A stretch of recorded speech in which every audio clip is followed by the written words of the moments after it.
and subscribe, otherwise I might pay you guys a visit.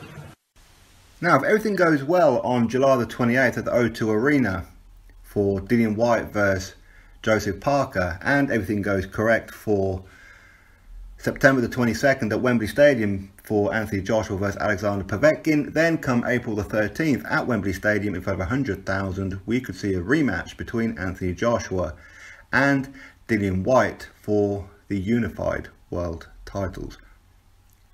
That is a epic fight. I would love to see that fight because both fighters have improved dramatically. Both the fan bases have increased tenfold since, and it is a massive fight.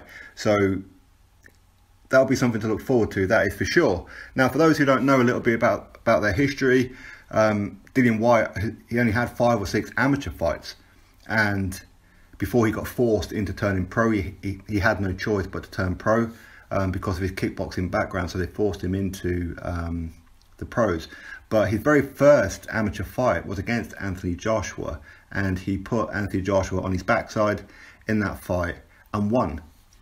Anthony Joshua got revenge in the pros, where again both these guys were undefeated, and it was a real beef fight between them. And even now these guys still don't like each other, because on the build-up both these guys were chastising each other in the press and whatever. And in round number 2, Dillian Whyte clipped Anthony Joshua, and Joshua had to go through a real moment of scare, a real fear factor, where his legs went and his feet turned to concrete, and Joshua just couldn't do anything except try and avoid the shots. Luckily for Joshua at that point, Dillian Whyte's shoulder was gone and he couldn't throw the punches correctly and couldn't finish off Joshua. So from that moment, Dillian had to go into survival mode for the rest of the fight because he couldn't punch back properly. And ultimately, Joshua stopped him in round number 7. Now, these guys have still got a beef, and it's a fight that both these guys want.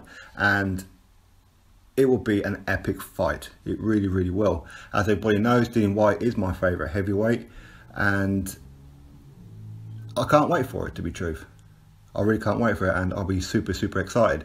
But it's not the ideal scenario for me.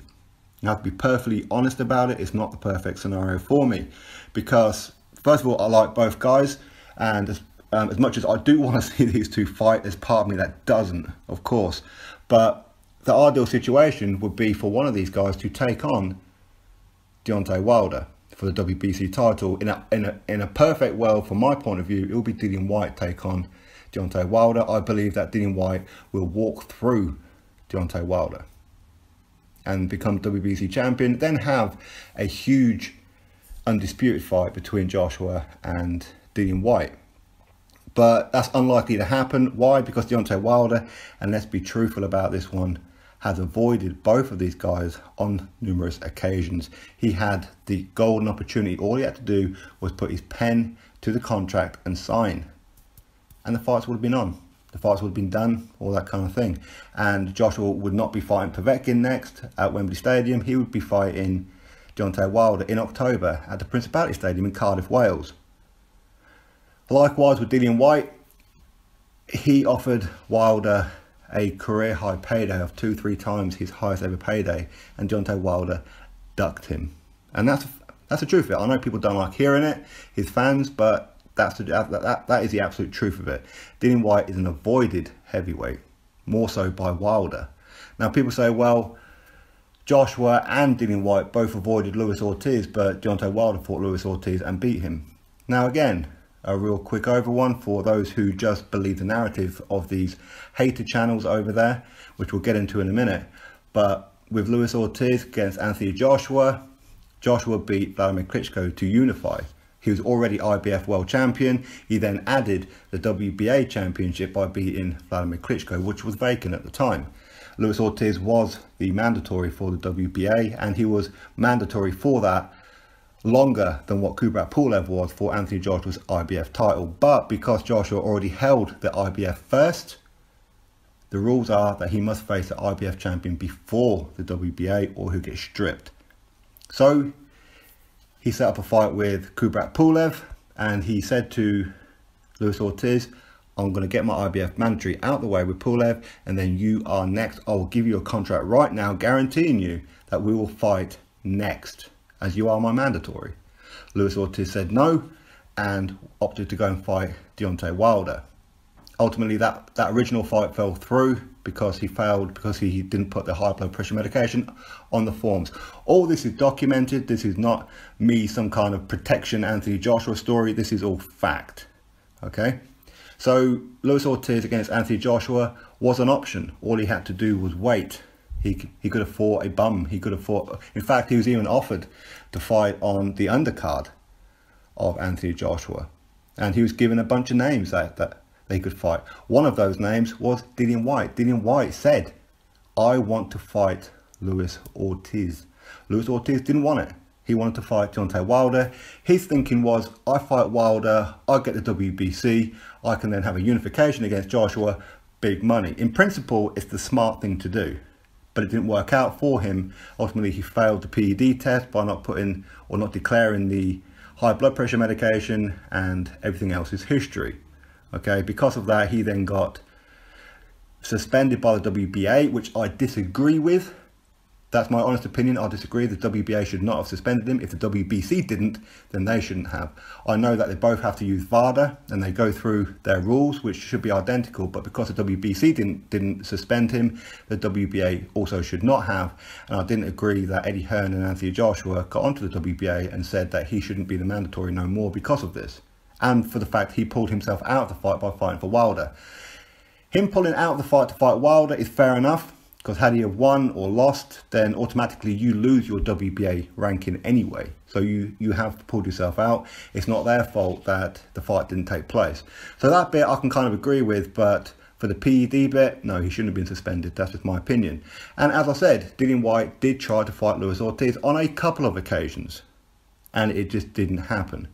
The latest opportunity come up, but had he have fought Luis Ortiz now, instead of Joseph Parker, then that meant that he was agreeing to the WBC terms of the mandatory, which was secondary mandatory, which meant that he wouldn't have got a WBC title shot against Wilder for 18 months. A minimum 1 year. So that was his way of saying, you know what, screw you, I will fight Luis Ortiz. I don't have an issue with that, and I'll blitz him. But you have to give me Wilder next. You will not make Dominic Breazeale the mandatory. He shouldn't be the mandatory. I'm the #1. I've defended the WBC silver title on numerous occasions, plus any other ones. I've paid all my sanctioning fees. If anything, it should be me versus Dominic Breazeale. But if you want me versus Luis Ortiz, no problem. Then you give me Wilder next. If Wilder's going to fight Breazeale, then it has to be a voluntary, not a mandatory. Otherwise, I'm going to be waiting a year to 18 months to get my opportunity. They didn't agree to him, so he said, you know what, screw you, I'm going to earn more money by fighting Joseph Parker in a fight that's just as big. This is what happened. So again, all of this is fact. This isn't no protection thing, not like these other channels will have you believe. Now, Deontay Wilder, he has first refusal to fight Anthony Joshua at Wembley Stadium April 13th. All he's got to do is sign. I agree with Eddie Hearn when he says the $15 million offer that is in the contract, everything that he's agreed to, it even now has a date and a venue and plenty of time to prepare for it. You can fight some tick over fights until then if you want, or not fight at all. It's your choice. April 13th, undisputed against Anthony Joshua. Do you want this fight or do you not? Put your pen to that paper. If you do, Wilder is now saying 50-50 or no fight. So let's get this clear. He's saying 50-50 or no fight. Again, this is his way because he avoided this time round when he should have been fighting Joshua instead of Povetkin, because the contract he agreed to, everything, date and venue, didn't matter. Even Frank Warren confirmed that yesterday. Many people say you don't need a date and a venue in the contract. This will come within the next few days after, but we need to know, are you fighting? If you are fighting, we'll get the damn arena sorted out. It's not a problem. And yes, the fight will be next. Not a problem.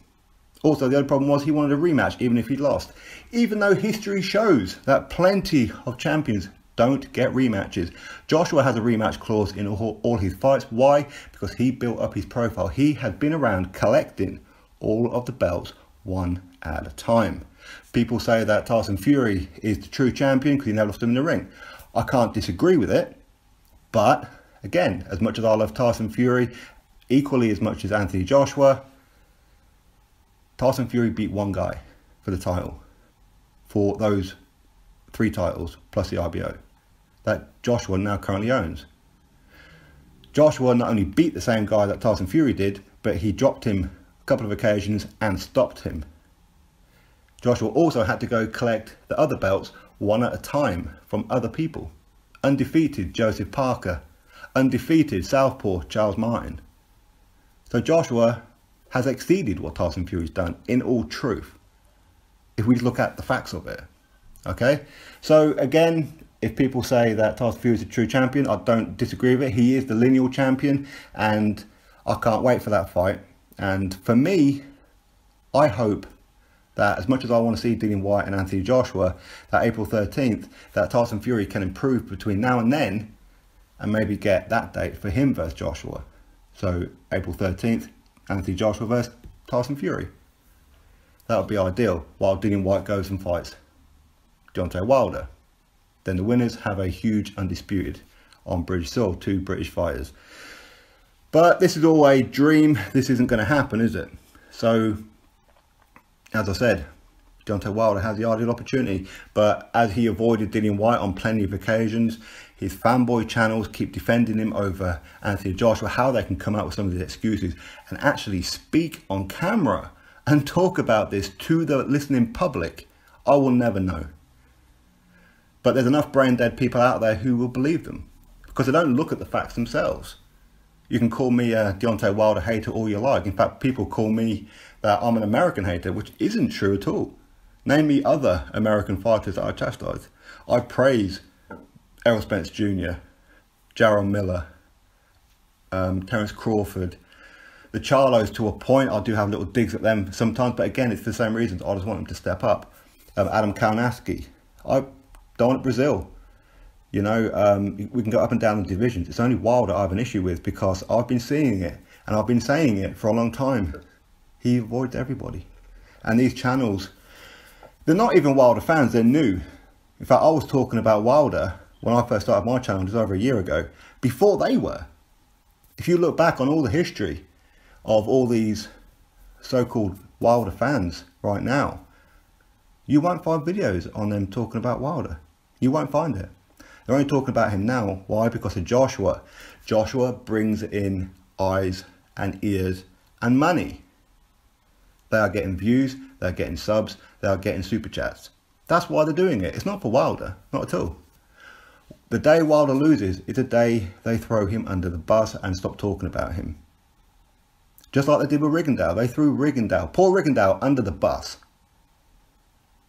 And then made excuses. Well, he had to put on 8 pounds to fight Lomachenko. Well, you wanted that fight. He wanted that fight. But you see, these people are so desperate for the likes of Lomachenko to lose, they'll try and throw everything at him, which is why no matter what he does, it'll never be good enough. Same with Triple G, which is why they're saying that Triple G is ducking Charlo. Who the hell's ducking Charlo? What's he done? Nothing. And eventually what will happen is Triple G will take on Charlo. If Triple G was to get past Charlo, they'll stop talking about Jamal Charlo. Just like they've stopped talking about Rigondeaux. And as they'll do with Wilder. It's very obvious, right? And unfortunately, when people look at the likes of Deontay Wilder, they look at his fan base and they see that they are haters and racist.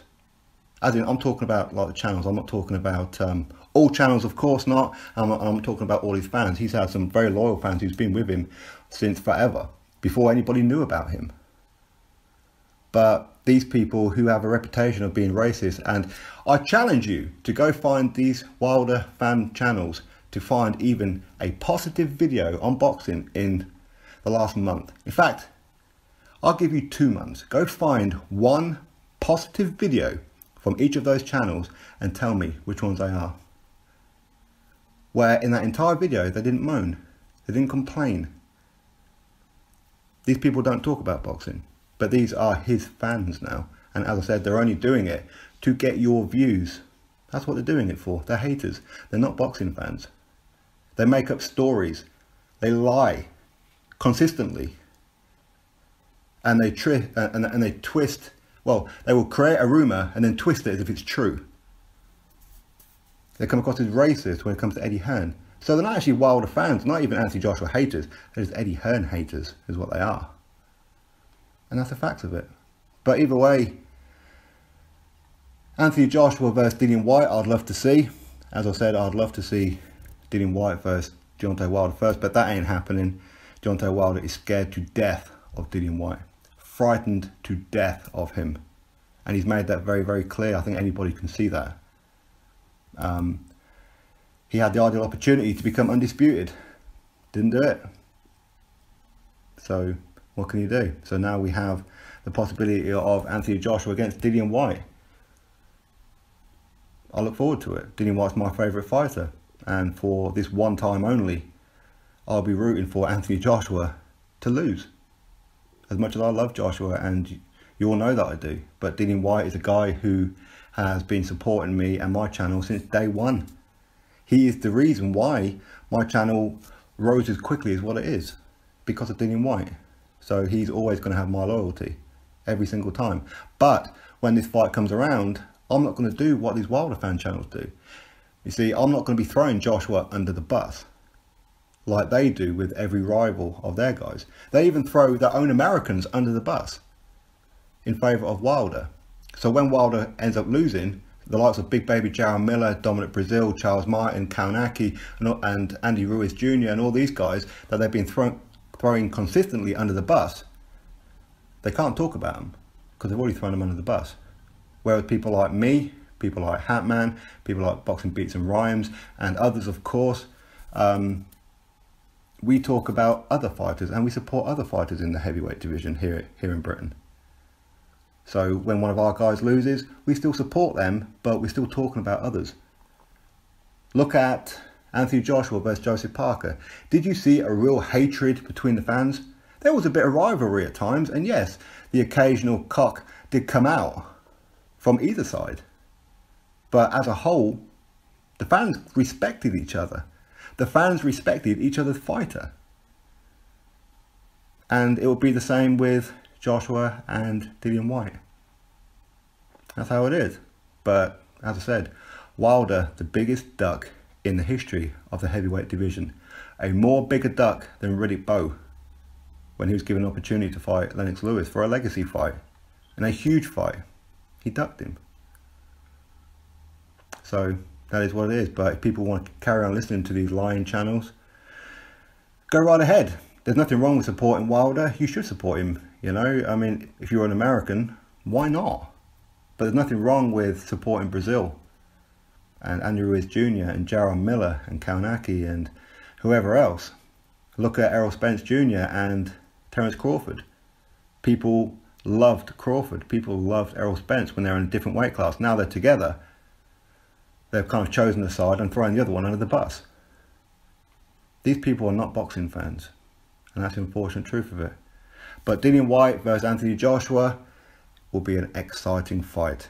For me, the only fight that's really going to derail that one could be the Wilder fight, but I can't see it happening with 50-50, as Joshua's gone around collecting all the belts. He's built the profile, he's bringing all the attention, while he sat back in the shadows for 10 years, 40 fights, doing literally bugger all, never once defended his title against a legitimate contender. Yeah, he wants 50-50? Nah, no way.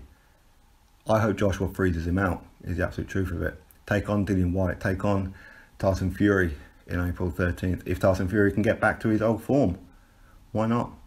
But, yeah.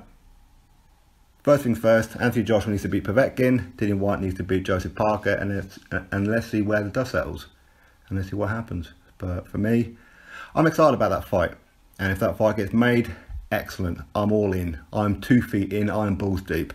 I can't wait for that fight if it happens. I'm really, really excited. I will be taking Dillian Whyte's side in this one and hoping that he wins. But I will keep it real because, as I said before, I love Joshua.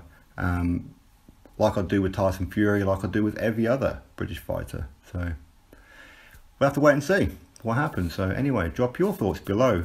Click that thumbs up. Apologies, this video went on for quite some time. I didn't mean it to. It was supposed to be like a 5-minute video, but oh well, it is what it is. Anyway, hope you enjoyed it. Click that thumbs up, subscribe. Catch you all on the next video.